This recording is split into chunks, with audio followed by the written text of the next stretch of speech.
Hello everyone, welcome back to my channel. I am Pooja और आज हम बात करने वाले हैं 22 ऑफ नवंबर के सभी इंपॉर्टेंट करेंट अफेयर्स। आज हमारी क्लास थोड़ी सी डिले हो गई है बिकॉज ऑफ इलेक्ट्रिसिटी। मैंने आपको टेलीग्राम पे मैसेज करके इन्फॉर्मेशन भी दे दी थी, लेकिन आज हम 22 ऑफ नवंबर के सभी इंपॉर्टेंट करेंट अफेयर्स बात करने वाले हैं। सबसे पहले एक इंडेक्स के ऊपर डिस्कशन करना है, इसके अलावा कुछ इंपॉर्टेंट पर्सन न्यूज में है वो हम देखने वाले हैं।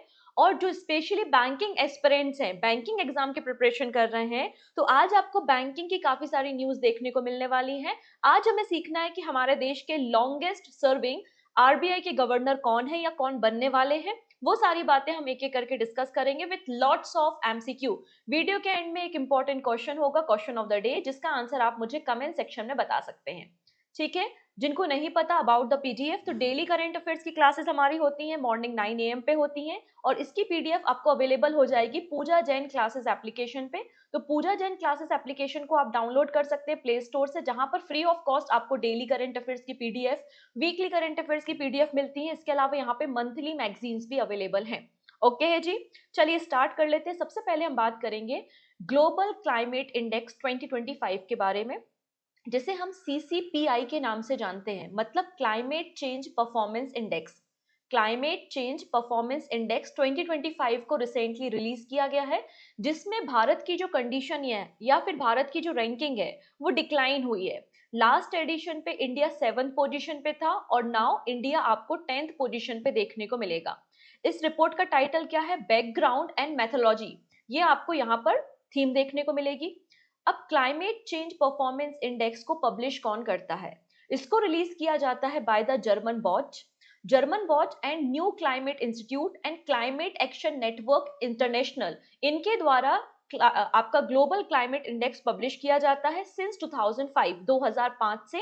एनुअली इसको पब्लिश किया जा रहा है, जिसमें अलग अलग पैरामीटर से लगभग 63 कंट्रीज एंड यूरोपियन यूनियन की कंट्रीज की रैंकिंग की जाती है। चेक किया जाता है कि हमारे देश में हमारा क्लाइमेट कैसा है, हम किस तरीके से रिन्यूएबल एनर्जी के डायरेक्शन में काम कर रहे हैं, हमारे देश में ग्रीन हाउस गैस एमिशन कैसा है। तो इन सारे पैरामीटर्स को मॉनिटर करते हुए सीसीपीआई क्लाइमेट चेंज परफॉर्मेंस इंडेक्स को पब्लिश किया जाता है। क्लियर है? तो आपको क्या क्या याद रखना है?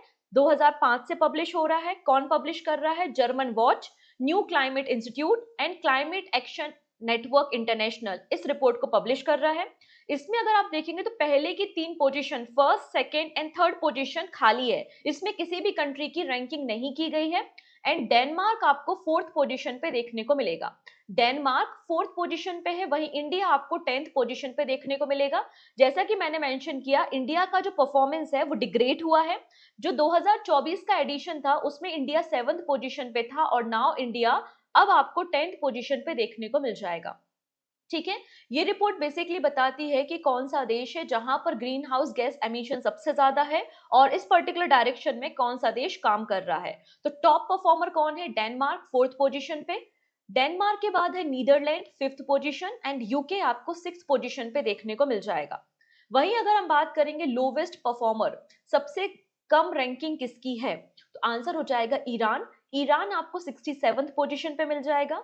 ईरान के बाद सऊदी अरेबिया 66 पोजीशन पे, यूएई 65 और रशिया आपको 64th पोजीशन पे देखने को मिल जाएगा। अब इंडिया की क्या स्ट्रेंथ है? तो इंडिया की स्ट्रेंथ है कि हमारे देश में जो पर कैपिटा एमिशन है वो सबसे कम है। हमारे देश में हम जो per capita carbon dioxide gas या ग्रीन हाउस गैसेस को एमिट करते हैं वो 2.9 टन आपको देखने को मिलेगा, जबकि ग्लोबल एवरेज है 6.6 टन कार्बन डाइऑक्साइड एमिशन। इसके अलावा इंडिया रिन्यूएबल एनर्जी के डायरेक्शन में और ईवी डेवलपमेंट में काफी ज्यादा काम कर रहा है। तो इन 3 कैटेगरीज में हमारी रैंकिंग काफी अच्छी है और ओवरऑल इंडिया 10th पोजीशन पे आपको देखने को मिल जाएगा। क्लियर? तो ये आज का हमारा इंडेक्स था जिसका नाम है सीसीपीआई इंडेक्स। 2005 से पब्लिश हो रहा है। फर्स्ट, सेकंड, थर्ड पोजीशन पे कोई भी नहीं है एंड डेनमार्क आपको देखने को मिल जाएगा 4th पोजीशन पे। क्लियर? चलिए फर्दर हम डिस्कशन करेंगे, लेकिन उसके पहले 21 ऑफ नवंबर को हमने जो भी करंट अफेयर सीखे थे उसको एक बार हम रिकैप कर लेते हैं, रिवाइज कर लेते हैं। तो हमने कल के करंट अफेयर्स में क्या क्या सीखा था? सबसे पहले मैंने आपको बात की थी कि इंडिया की पहली नाइट सफारी की शुरुआत होने वाली है लखनऊ उत्तर प्रदेश में। यूपी के सीएम ने परमिशन दे दी है एंड दिसंबर 2026 से इसकी शुरुआत हो जाएगी। इसके अलावा UNWTO United Nation World Tourism Organization ने बस्तर डिस्ट्रिक्ट छत्तीसगढ़ के एक विलेज को रिकॉग्नाइज किया है और एज अ टूरिज्म विलेज उसको डेवलप किया जाएगा, जिसका नाम क्या है? जिसका नाम है दूधमारस। ठीक। फिर इंदिरा गांधी पीस प्राइज 2023 किसे दिया गया है? तो दो लोगों को दिया गया है। एक है डैनियल बैरनबॉम एंड दूसरे पर्सन का नाम है अली अबू। ठीक है, जो कि पैलेस्टीन एक जर्नलिस्ट आपको देखने को मिल जाएंगे। फिर कोल इंडिया को ग्रीन वर्ल्ड अवार्ड मिला है क्योंकि इन्होंने थैलेसीमिया के इलाज करने के लिए काफी सारे कैंपेन्स को रन किया और लोगों की मदद की है। इसके अलावा इन्हें ग्रीन ब्रांड एम्बेसडर भी बनाया गया है। नेक्स्ट है भारत संजीवनी कृषि उत्थान इनिशिएटिव। इंडसइंड बैंक ने इस इनिशिएटिव को लॉन्च किया है। इसके अंदर 10,000 एफपीओ को इंडिया में डेवलप किया जाएगा। नेक्स्ट है संयुक्त विमोचन एक्सरसाइज रिसेंटली कंक्लूड हुई है। इंडियन आर्मी ने इसको कंडक्ट किया था और ये humanitarian assistant disaster relief exercise आपको देखने को मिल जाएगी। ठीक है, गुजरात सिटी में, गुजरात आप कह सकते हो, अहमदाबाद और पोरबंदर में ये एक्सरसाइज कंक्लूड हुई है। नेक्स्ट है इंडिया ने वीमेंस एशियन चैंपियनशिप जीत ली है और इसमें चाइना को डिफीट किया है। ठीक है, तो इंडिया ने एशियन चैंपियनशिप, वीमेन चैंपियनशिप को जीतने का काम किया है चाइना को डिफीट करके। फिर हमने देखा था world pickle ball championship India में हुई थी, जिसमें इंडिया मेडल टैली पे टॉप पर है और इंडिया को 28 मेडल्स देखने को मिले हैं। फिर ईस्टर्न मैरीटाइम कॉरिडोर ऑपरेशन में आ गया है, जो कि चेन्नई तमिलनाडु को व्लादिवोस्टोक रशिया के साथ कनेक्ट करता है। Global alliance against hunger and poverty को लॉन्च किया गया है। किसने लॉन्च किया है? ब्राजील ने लॉन्च किया है ड्यूरिंग द G20 समिट। ठीक है, इसमें हमारा टारगेट है कि 2030 तक हंगर एंड पॉवर्टी को एलिमिनेट करना है। फिर साउथ अफ्रीका को G20 की प्रेसिडेंसी मिल गई है, मतलब अपकमिंग जो मीटिंग होगी G20 की, उसकी प्रेसिडेंसी किसके पास है? साउथ अफ्रीका के पास है। और साउथ अफ्रीका पहली अफ्रीकन कंट्री है जो कि G20 समिट को होस्ट करेगा नेक्स्ट ईयर। फिर हमने देखा था कि आरबीआई ने दुर्गा कोऑपरेटिव अर्बन बैंक का लाइसेंस कैंसिल कर दिया है एंड आईआईटी बॉम्बे ने एक अफोर्डेबल डिवाइस बनाया है जिसका नाम है एरोट्रैक, जो कि पानी में से पॉल्यूटेंट को डिटेक्ट करने का काम करता है। तो ये सारी बातें हमने कल के करंट अफेयर्स में डिस्कस की थी। आइए अब हम कुछ और इंपॉर्टेंट करंट अफेयर डिस्कस करेंगे, वो भी शॉर्ट फॉर्म में। इस न्यूज को हमने पहले भी कवर किया था, वापस से एक बार, अब अवार्ड डिस्ट्रीब्यूट किए गए हैं, वापस से न्यूज में है तो हम एक बार डिस्कस करेंगे। गुआना एंड बारबाडोस का highest award prime minister Modi को दिया गया है। गुआना का जो हाईएस्ट अवार्ड है उसका नाम है द ऑर्डर ऑफ एक्सीलेंस। वहीं बारबाडोस का जो हाईएस्ट अवार्ड है उसका नाम है ऑर्डर ऑफ फ्रीडम। तो order of excellence and order of freedom किसे दिया गया है? प्राइम मिनिस्टर मोदी को दिया गया है। अगर आपसे पूछा जाए कि ऑर्डर ऑफ एक्सीलेंस किस कंट्री का हाईएस्ट सिविलियन अवार्ड है, तो आंसर हो जाएगा गुआना का है। और अगर पूछ लिया जाए कि ऑर्डर ऑफ फ्रीडम किस कंट्री का हाईएस्ट सिविलियन अवार्ड है, तो आंसर हो जाएगा बारबाडोस। ठीक है, बारबाडोस आपको एक कैरेबियन आइलैंड नेशन देखने को मिल जाएगा, जो कि आपको कैरेबियन सी में देखने को मिलेगा, जहां पर डॉलर करेंसी होती है एंड ब्रिज टाउन यहां पर कैपिटल आपको देखने को मिल जाएगी। ठीक। अगले पर्सन का नाम है पुनीत गोयनका। ये है पुनीत गोयनका, जो कि जी इंटरटेनमेंट के एमडी एंड सीईओ आपको देखने को मिलेंगे। और फिलहाल इन्होंने कहा है कि मैं सीईओ की पोजीशन पे तो रहूंगा, लेकिन मैनेजिंग डायरेक्टर की पोजीशन से इन्होंने रेजिग्नेशन दे दिया है, रिजाइन कर दिया है मैनेजिंग डायरेक्टर की पोजीशन से। किसने? पुनीत गोयनका, जो कि जी इंटरटेनमेंट के एमडी आपको देखने को मिलेंगे, लेकिन कंटिन्यू ये कंपनी के सीईओ के रूप में काम करेंगे। अब कई सारे लोगों ने रिसेंटली रेजिग्नेशन दिया है। कौन कौन है वो लोग? जैसे कि डॉक्टर मनोज सोनी, जो कि यूपीएससी के चेयरमैन थे, इन्होंने भी रेजिग्नेशन दे दिया था। रेखा शर्मा, जो कि चेयरमैन थी नेशनल कमीशन फॉर वीमेन, इन्होंने भी रेजिग्नेशन कुछ समय पहले दिया था। Fumio Kishida, ex prime minister of Japan, आपको देखने को मिल जाएंगे। अगले पर्सन आते हैं थेरी ब्रेटन, और ये यूरोपियन, जो फ्रेंच यूरोपियन यूनियन कमिश्नर थे, इन्होंने भी रेजिग्नेशन दिया था। अगला नाम आता है मुरली कृष्णन बी, जो कि प्रेसिडेंट थे शॉमी इंडिया के, और इन्होंने भी रेजिग्नेशन दिया था। तो ये कुछ पर्सन है जिन्होंने रिसेंटली रेजिग्नेशन दिया था। आप चाहो तो स्क्रीनशॉट भी ले सकते हो, अदरवाइज ये मेरा टेलीग्राम चैनल है, आप मुझे टेलीग्राम पे भी फॉलो कर सकते हो फॉर पीडीएफ। डन इतनी चीजें।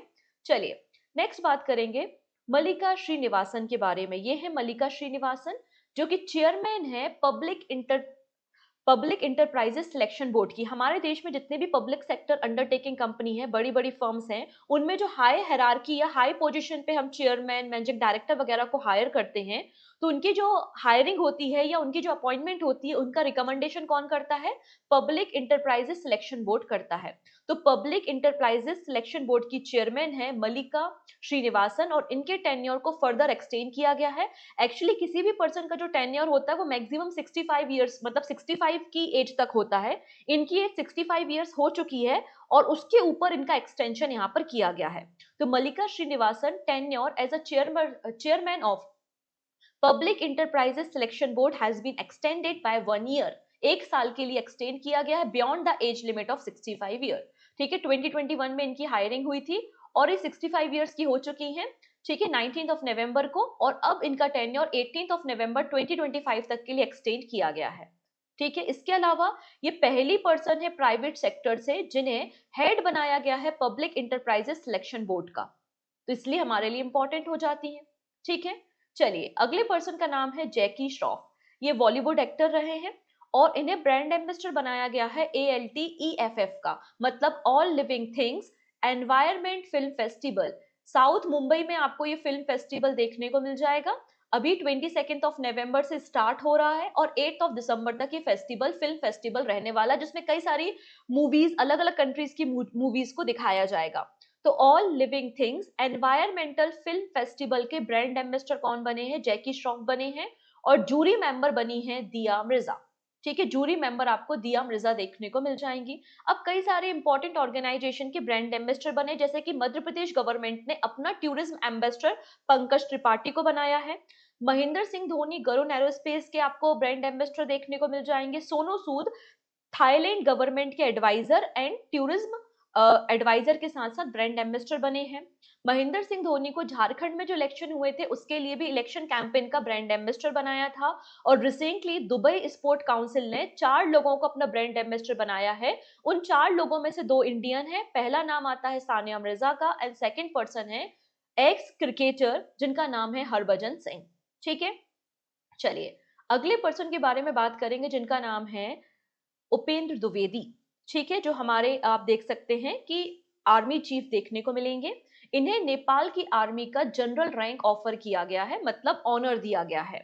The Indian chief of army staff general Upendra Dwivedi was conferred with the honorary rank of general of the Nepali army. तो नेपाली आर्मी में इन्हें जनरल का ऑनर या रैंकिंग प्रोवाइड की गई है।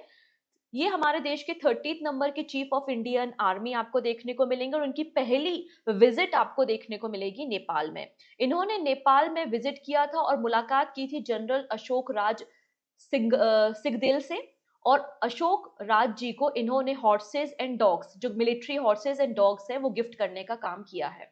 इसके अलावा आप सभी को पता है कि हमारे देश में मतलब इंडिया और नेपाल के बीच में सूर्य किरण एक्सरसाइज होती है, जिसका 18th एडिशन आपको नेपाल में दिसंबर मंथ में देखने को मिल जाएगा। ठीक है, अगली पर्सन है जिनका नाम है शिवांगी देसाई। ये है शिवांगी देसाई और इन्हें मिस चार्म इंडिया 2024 का टाइटल दिया गया है। ठीक है, शिवांगी देसाई जो कि 22 ईयर ओल्ड है एंड ILS पुणे यूनिवर्सिटी की एक लॉ स्टूडेंट है, जिन्हें मिस चार्म इंडिया 2024 का टाइटल मिला है। और अपकमिंग जो इवेंट है मिस चार्म 2024 इन वियतनाम, इसमें इंडिया को रिप्रेजेंट करने का काम शिवांगी देसाई करने वाली है।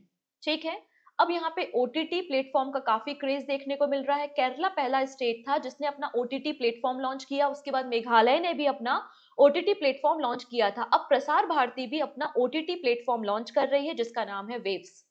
ठीक है, the app available on Android as well as iOS application aims to deliver diverse content under the tagline waves family entertainment की नई लहर। ये 12 लैंग्वेजेस में अवेलेबल होगा एंड चेयरमैन कौन है प्रसार भारती के? आंसर हो जाएगा नवनीत कुमार सहगल, आपको देखने को मिल जाएंगे। ठीक, अब यहाँ पे इराक 40 सालों के बाद 40 इयर्स के बाद सेंसस करा रहा है, मतलब काउंटिंग करा रहा है। इराक में जो लास्ट सेंसस हुई थी वो आज से 40 साल पहले हुई थी। तो Iraq conduct first national census in 40 years. Iraq is conducted it's first nation wide census since 1987। 1987 के बाद ये पहली बार किया जा रहा है सेंसस, जो कि नवंबर में स्टार्ट हुई है, जिसमें सभी जितने भी इराक के लोग हैं उनके डेटा को कलेक्ट किया जाएगा। इराक की कैपिटल बगदाद है और इराक की दिनार यहाँ पे करेंसी देखने को मिल जाएगी।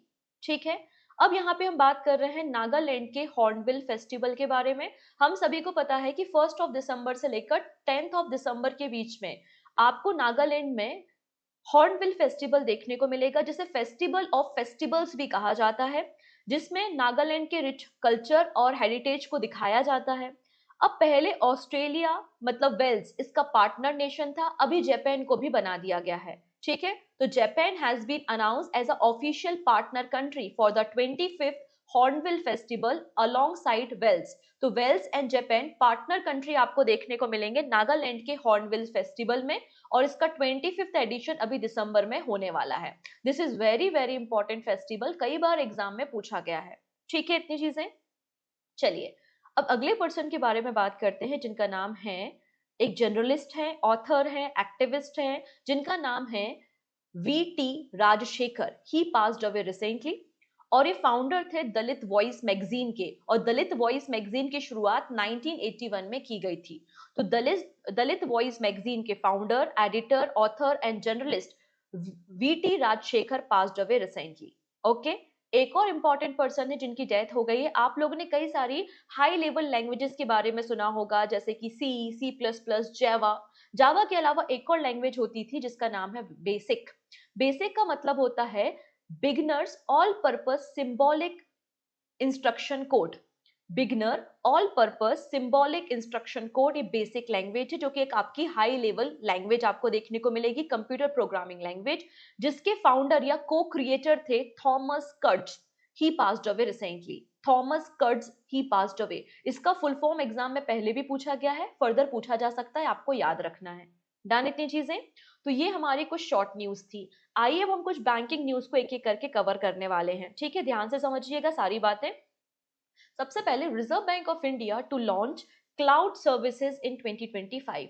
अब यहाँ पे हमारे जो फाइनेंस डिपार्टमेंट होते हैं, मिनिस्ट्री ऑफ फाइनेंस है, अलग अलग हमारे बैंकिंग डिपार्टमेंट है, उनके पास काफी सारा डेटा होता है, जो कस्टमर होते हैं उनका डेटा होता है, तो उसके लिए क्लाउड स्टोरेज की जरूरत होती है। तो अभी तक कई सारी फॉरेन कंट्रीज जो हैं वो क्लाउड स्टोरेज ऑफर करती है, जैसे कि अमेजोन है, Microsoft, Google cloud, IBM cloud, ये सभी आपको क्लाउड स्टोरेज प्रोवाइड करते हैं। लेकिन इससे डेटा ब्रीच होने की पॉसिबिलिटी भी बहुत ज्यादा बन जाती है। तो अब यहाँ पर आरबीआई अपने देश के लिए एक क्लाउड सर्विस की शुरुआत करेगा 2025 में। Reserve bank of India plan to launch a pilot program for cloud service in 2025 to offer local cloud data storage for financial firm at the affordable rates। ठीक है, इसके लिए जो इनिशियल फंडिंग की जाएगी वो 229.74 बिलियन रुपीस आपको मिलेगी। तो आप कह सकते हो एक तरीके से 230 बिलियन रुपीस की फंडिंग यहाँ पे करेगा RBI from the RBI asset development fund. RBI का जो असेट डेवलपमेंट फंड है वहां से फंडिंग की जाएगी, और पायलट बेसिस पे 2025 में क्लाउड स्टोरेज सर्विस की शुरुआत आरबीआई करेगा। ठीक है, इसका पर्पस है कि हमारे देश का जो डेटा है वो हमारे देश में ही रहे, और हमारे देश के जो फाइनेंशियल इंस्टीट्यूट है उनको अफोर्डेबल प्राइस में हम ये स्टोरेज फैसिलिटी प्रोवाइड करें। अभी जो डेटा सेंटर बिल्ड किए जाएंगे वो मुंबई एंड हैदराबाद में इन डेटा सेंटर को बिल्ड करने का काम किया जाएगा। इसके अलावा यहाँ पे आरबीआई ने कहा है कि वो सभी कंपनीज जो कि इंडियन हैं, केवल इंडियन कंपनी ही बिड कर सकती हैं इन स्टोरेज यूनिट को सेटअप करने के लिए। ठीक है, आरबीआई ने कहा है केवल हम ऐसी ही आईटी फर्म्स के साथ कोलैबोरेट करेंगे जो कि इंडियन फर्म आपको देखने को मिलेंगी। ठीक है, इसके अलावा आरबीआई ने कुछ समय पहले क्या कहा था कि इंडिया में जो क्लाउड सर्विस का मार्केट है वो 8.3 बिलियन डॉलर का है 2023 में, और ये मार्केट लगातार ग्रो हो रहा है, और 2028 तक जो क्लाउड सर्विसेज का मार्केट है वो 24.2 बिलियन डॉलर हो जाएगा। ऐसा कुछ समय पहले आरबीआई ने कहा था। डन इतनी चीजें। चलिए, नेक्स्ट बात करेंगे। अब यहाँ पे गवर्नमेंट प्लान कर रही है कि आरबीआई की जो प्रेजेंट गवर्नर है शक्तिकांत दास जी, उनके टेन्योर को एक्सटेंड करने के लिए, और अगर एक्सटेंशन मिल जाता है तो Shaktikanta Das ji longest serving head of the Indian central bank के गवर्नर हो जाएंगे। ठीक है, RBI governor Shaktikanta Das term likely to be extended further. अभी ऐसा बोला जा रहा है, द हिंदू और हिंदुस्तान टाइम्स का आर्टिकल है ये, जिसमें बोला गया है कि गवर्नमेंट ऐसी प्लानिंग कर रही है। इफ ग्रांटेड एन एक्सटेंशन, अगर परमिशन दे दी जाती है तो Shaktikanta Das ji longest serving head of the India central bank बन जाएंगे सिंस सर बेनेगल रामा राव। तो बेनेगल रामा राव जो है वो हमारे देश के लॉन्गेस्ट सर्विंग आरबीआई के गवर्नर रहे हैं, जिन्होंने 1949 से लेकर 1947 तक आरबीआई को सर्व किया है, मतलब 7.5 ईयर। ठीक है, जिनका टेन्योर 1957 में खत्म हुआ था।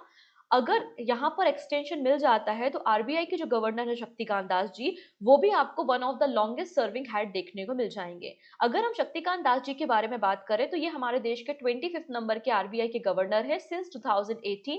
इसके अलावा इन्होंने 15 फाइनेंस कमीशन के मेंबर के रूप में भी काम किया है और ये G20 के शेरपा के रूप में भी काम कर चुके हैं। इसके अलावा इन्हें ऑल्टरनेट गवर्नर भी बनाया गया था वर्ल्ड बैंक का, Asian development bank and new development bank का। अब आरबीआई के गवर्नर की अपॉइंटमेंट कौन करता है? तो यहाँ पर जो reserve bank of India act 1934 है, तो रिजर्व बैंक ऑफ इंडिया के एक्ट के अंदर जो सेंट्रल गवर्नमेंट है, सेंट्रल गवर्नमेंट ही आरबीआई के गवर्नर की अपॉइंटमेंट करती है, जिसके लिए अपॉइंटमेंट कमेटी ऑफ कैबिनेट होती है, जिसको चेयर करते हैं प्राइम मिनिस्टर। ठीक है। नेक्स्ट है एनएससी, मतलब national stock exchange limited. NSC ने क्या कहा है? यहाँ पे नॉर्म्स चेंज किए हैं फॉर इनएक्टिव ट्रेडिंग अकाउंट्स। अगर ऐसा कोई भी ट्रेडिंग अकाउंट है जो लगभग 12 महीने से यूज नहीं हुआ है तो उसको इनएक्टिवेट डिक्लेयर कर दिया जाता था। लेकिन नेशनल स्टॉक एक्सचेंज ने इस नॉर्म को चेंज करने का काम किया है और इन्होंने टाइमलाइन में कुछ चेंजेस किए हैं। इन्होंने टाइमलाइन 12 मंथ से इंक्रीज करके 24 मंथ्स कर दी है। मतलब अगर कोई अकाउंट पहले 12 महीने तक अगर एक्टिवेट नहीं था तो उसको डीएक्टिवेट कर दिया जाता था, लेकिन अब ये लिमिट 12 मंथ से इंक्रीज होकर 24 मंथ आपको देखने को मिल जाएगी।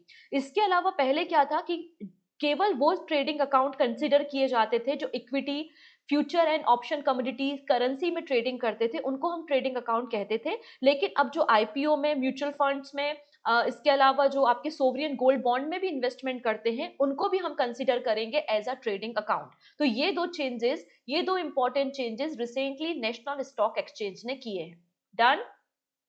नेशनल स्टॉक एक्सचेंज का फॉर्मेशन 1992 में हुआ था। मुंबई महाराष्ट्र में इसका हेडक्वार्टर आपको मिल जाएगा एंड गिरीश चंद्र चतुर्वेदी चेयरमैन आपको देखने को मिलेंगे। अब हमारा जो पेटीएम यूपीआई है वो भी इंटरनेशनल हो चुका है। ठीक है। और इसने एक नया फीचर लॉन्च किया है, यूपीआई, पेटीएम यूपीआई इंटरनेशनल। ठीक है। तो पेटीएम यूपीआई गोज वायरल। अब यहाँ पे ग्लोबल हो गया है, वायरल हो गया है और इंटरनेशनल लोकेशंस पे अवेलेबल है। तो 197 कम्युनिकेशन की पेरेंट कंपनी है जिसका नाम है पेटीएम। और पेटीएम जो है, अब इन्होंने एक नया फीचर लॉन्च किया है, यूपीआई पेमेंट इंटरनेशनल। और इसके जरिए आप इंटरनेशनल लोकेशंस पे पेमेंट कर सकते हैं। कौन कौन से लोकेशंस पे? UAE, Singapore, France, Mauritius, Nepal and Bhutan. ठीक है। ये आपको फीचर डाइनिंग में, शॉपिंग में, लोकल अगर आपको मार्केटिंग करनी है तो उस सब पर पेटीएम एप्लीकेशन पे अवेलेबल आपको देखने को मिल जाएगा। आप इसमें ड्यूरेशन भी सेट कर सकते हैं, 0 से लेकर 90 डेज तक। डिपेंड करता है कि आप कितने दिनों तक ट्रेवल कर रहे हैं किसी भी कंट्री में। और फिर उसके बाद आप इसे डिसेबल भी कर सकते हैं फॉर सिक्योरिटी कंसर्न और फॉर द सिक्योरिटी रीजन। तो ये नया फीचर यहाँ पर पेटीएम ने लॉन्च किया है। ठीक है। विजय शेखर शर्मा पेटीएम के फाउंडर हैं और पेटीएम 2010 में स्टैब्लिश हुआ था, 2010 में बनी कंपनी है। अब एनटीपीसी भी बहुत जल्दी अपने एनटीपीसी की जो सब्सिडरी है बहुत जल्दी अपने आईपीओ को भी लॉन्च करने वाली है। आइए कुछ बातें हम डिस्कस करेंगे। तो NTPC ambitious green energy investment plan aiming for 5 trillion rupee by 2030।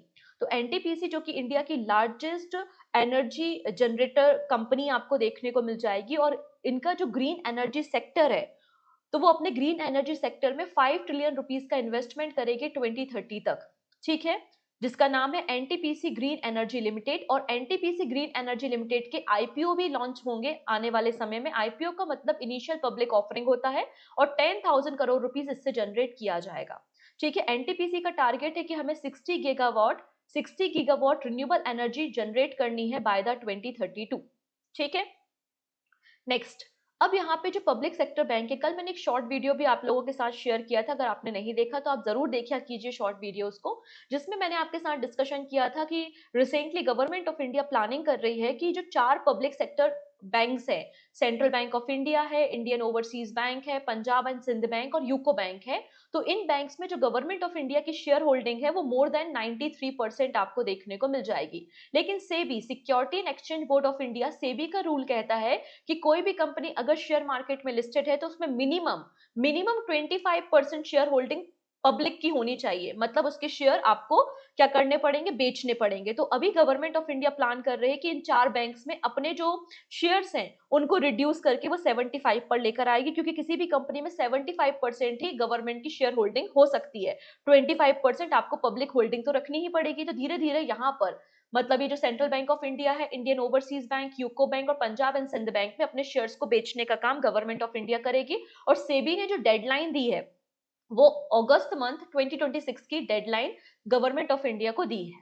अब इसके अलावा यहाँ पर कई सारी ऐसी कंपनीज है जो एमएसएमई को different kind of loans provide करती हैं, तो यहाँ पर लोन की लिमिट को बढ़ाया गया है। Public sector bank to introduce micro small and medium enterprises credit model with loan range of 25 lakh rupees to the 5 crore rupees. तो यहाँ पे जो 9 पब्लिक सेक्टर बैंक है, जैसे कि बीओबी है, कैनरा बैंक है, बैंक ऑफ महाराष्ट्र है, वो यहाँ पर जो लोन लिमिट है, अभी तक लोन लिमिट क्या थी, up to 25 lakh rupees provide किए जाते थे एमएसएमई सेक्टर को, लेकिन एमएसएमई सेक्टर की डिमांड इंक्रीज होते जा रही है, तो इन्होंने एक नया फीचर लॉन्च किया है, credit model, credit risk assessment model, जिसके अंदर एमएसएमई सेक्टर को 25 लाख रुपीस से लेकर 5 करोड़ रुपीस तक का लोन प्रोवाइड किया जाएगा।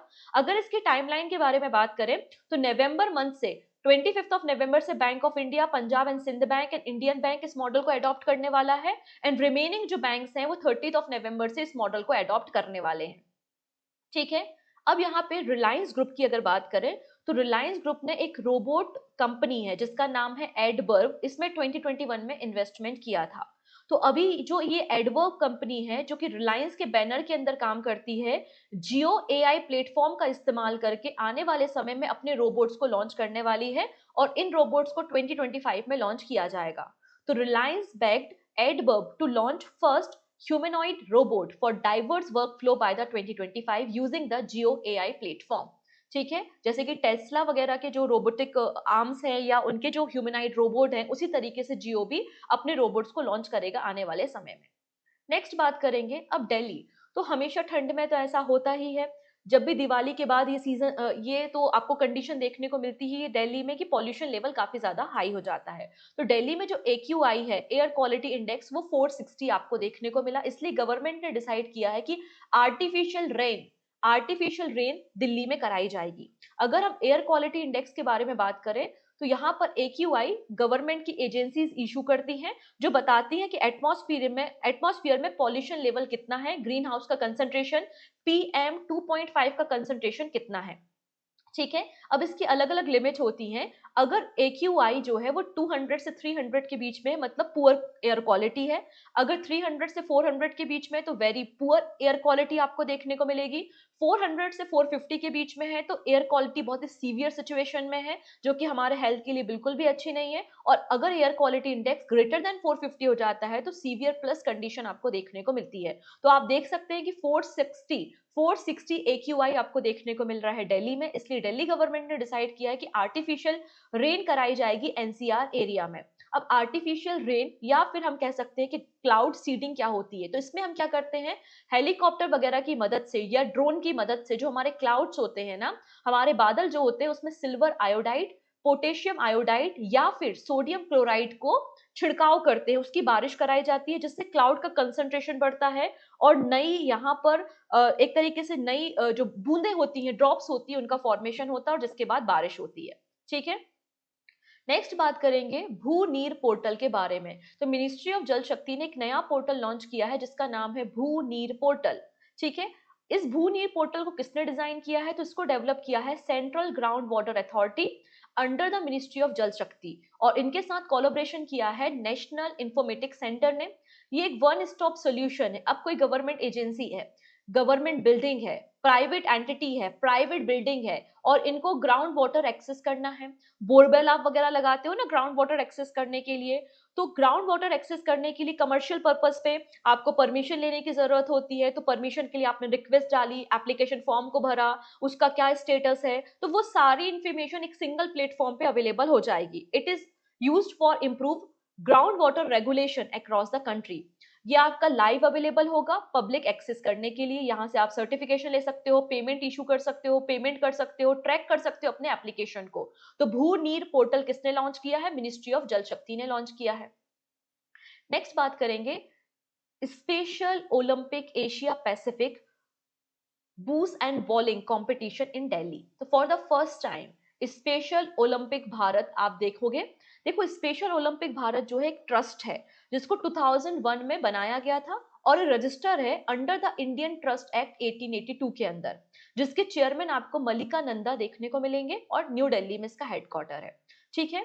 तो यहाँ पर जो स्पेशल ओलंपिक भारत है वो पहली बार इंडिया में special Olympic Asia Pacific bocce and bowling competition को कंडक्ट कराने वाला है 19 से लेकर 22 ऑफ नवंबर के बीच में नई दिल्ली में। ठीक है। और इसको सपोर्ट कौन कर रहा है? जिंदल स्टील कंपनी इसको सपोर्ट करने का काम कर रही है। तो ये हमारे कुछ इंपॉर्टेंट करंट अफेयर्स थे। अब कुछ और भी बातें हैं जो हम एमसीक्यू के फॉर्म में कवर करने वाले हैं। अगर किसी भी पर्सन को जनवरी मंथ से लेकर अक्टूबर मंथ तक मतलब लास्ट 10 मंथ की मैगजीन चाहिए करंट अफेयर्स की, जिसमें 12 टॉपिक कैटेगरी वाइज जैसे कि military exercise, index, international appointment, ये सारी चीजें कवर हैं, तो आप इस पीडीएफ को डाउनलोड कर सकते हैं पूजा जैन क्लासेस एप्लीकेशन पे। और पूजा जैन क्लासेस एप्लीकेशन पे जो हमारे रेलवे स्टूडेंट हैं, एसएससी स्टूडेंट हैं, डिफेंस एग्जाम की प्रिपरेशन कर रहे हैं या फिर यूपीएससी की तैयारी कर रहे हैं और फाउंडेशन ज्वाइन करना चाहते हैं, तो आपके लिए यहाँ पर हिस्ट्री का कोर्स भी अवेलेबल है। Right, done. चलिए हम बात करेंगे, इंडिया ने रिसेंटली 8 नंबर का वीमेन एशिया चैंपियनशिप ट्रॉफी को जीत लिया है। फाइनल में इसने किसे हराया? तो फाइनल में हराया है किसे? चाइना को। तो चाइना को डिफीट करने का काम किया है। Option number A is the right answer.